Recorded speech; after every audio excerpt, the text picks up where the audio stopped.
কেমন আছো সবাই? কৃতিস ক্রিয়েটিভ ডায়েরিতে সকলকে স্বাগত জানাই। আজ কিন্তু কোনো স্কিন কেয়ার বা হেয়ার কেয়ার নয়, প্রতিদিনের এই একঘেয়েমি কাটিয়ে নিজেদের জীবনের কিছু ছোটোখাটো আনন্দের মুহূর্তগুলো আজ চলে এলাম তোমাদের সাথে শেয়ার করতে। এখনও হালকা হালকা ঠান্ডা রয়েছে, আর এই ওয়েদারে ভাবলাম যে আমরা একটু আজকে ঘুরে আসি।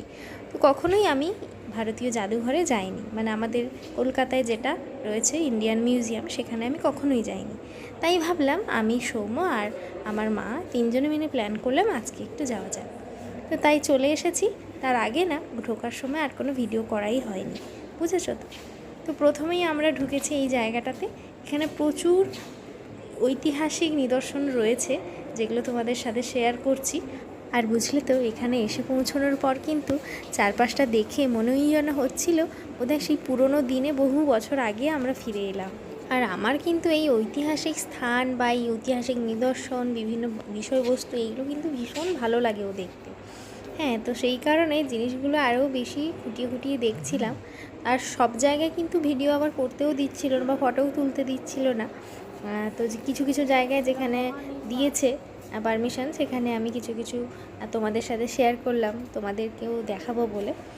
আর এখানে এই যে সকল দেখছো, এগুলো হচ্ছে সব কিছুই গৌতম বুদ্ধের সময়কালের বিভিন্ন ধরনের ঘটনা এবং বিভিন্ন জিনিসকে নিয়েই কিন্তু এই পাথরের যে কাজগুলো, সেগুলো কিন্তু ওখান থেকে সংগ্রহ করা হয়েছে।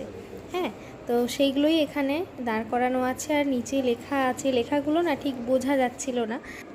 তো চলো, তোমরাও কিন্তু আজকের ভিডিওটা তাহলে পুরোটা দেখতে থাকো একে একে। আশা করছি তোমাদেরও কিন্তু আজকের ভিডিওটা ভীষণ ভালো লাগবে। তো চলো।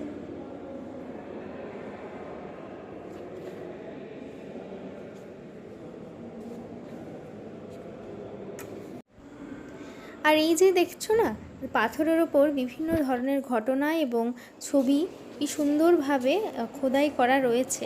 তো এগুলো কিন্তু সবটাই বহুদিন আগেকার কোনো স্থাপত্য ভাস্কর্যের ধ্বংসাবশেষ হিসেবেই কিন্তু এখানে রাখা হয়েছে, সংরক্ষণ করা হয়েছে। আর ভাবতে অবাক লাগে, এই সমস্ত ধ্বংসাবশেষগুলো যেভাবে রয়েছে অক্ষত, তা কয়েকশো বছর আগের জিনিস, কিন্তু তাও এখনও কত সুন্দর আছে। চুনা পাথর, হ্যাঁ, চুনা পাথর। এটা পূর্ণ কুম্ভ। এটা কি? অমরাবতীর যে ধ্বংসাবশেষ। এবার আমরা ওখান থেকে সোজা চলে এলাম বহু পুরনো দিনের মুদ্রা যেখানে সংরক্ষণ করা হয়েছে সেখানে। সরিয়ে দিয়েছে কেন গোল্ড কয়েনগুলো সব? এখন আমাদের কাছে গোল্ড বা সোনা মানে কিন্তু বহু মূল্যবান একটা ধাতু, কিন্তু একটা সময় ছিল যখন কিন্তু এই ধাতুই, সোনাই কিন্তু মুদ্রা হিসেবে ব্যবহৃত হতো। তাহলে ভাবো তখনকার কোষাগার তাহলে কতখানি সমৃদ্ধ ছিল। তো ওখান থেকে বেরিয়ে এবার আমি একটু বাইরে এসেছি।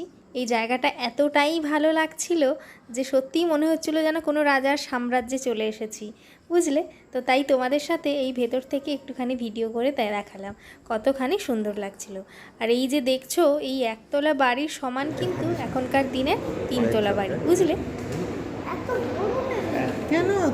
তো এদিক ওদিক খানিক ঘোরাঘুরির পর এখন শাশুড়ি জামাই দুজনেই ক্লান্ত, তাই তো ওরা বসছে, আর আমি আমার মতো ওদেরকে একটু ক্যামেরাবন্দি করেছি আর কি। যখন এসেছিলাম দু একজনের মুখে শুনেইছি যে একদিনে নাকি মিউজিয়াম দেখে শেষ করা যাবে না সব কিছু। সত্যিই কিন্তু তাই। এক একটা জিনিস যদি আমরা খুঁটিয়ে দেখতে যাই না, তাহলে একটা দিন কেন, একটা সারা বছরও বোধহয় কম পড়ে যাবে। এবার আমরা এসে পৌঁছলাম জুওলজিক্যাল মিউজিয়ামে। এখানে দেখো, প্রতিটা প্রাণীকে কিন্তু দেখেই মনে হচ্ছে ভীষণ জীবন্ত, এই বোধহয় ছুটে এলো।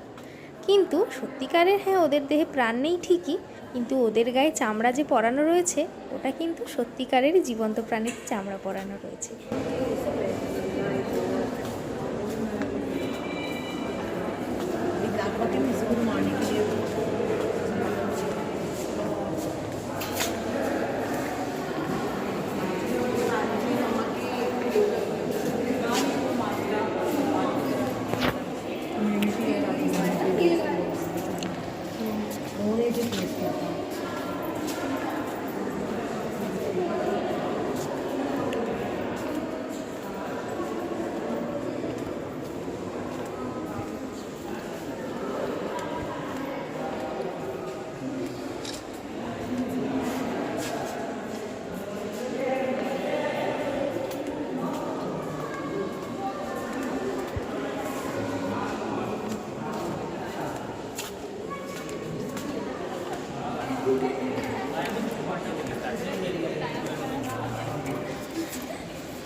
মিউজিয়ামের সব জায়গায় তো অবশ্যই ভিডিও করা যাচ্ছে না, তাও আমি তোমাদের জন্য কিছু কিছু জায়গায় ভিডিও করেছি। বিশেষ করে জুলজিক্যাল মিউজিয়ামটা আমার ভীষণ ভালো লেগেছে। তোমাদের কেমন লেগেছে তোমরা কিন্তু অবশ্যই জানিও, আর ভালো লাগলে লাইক কমেন্ট শেয়ার করতে একদমই ভুলো না।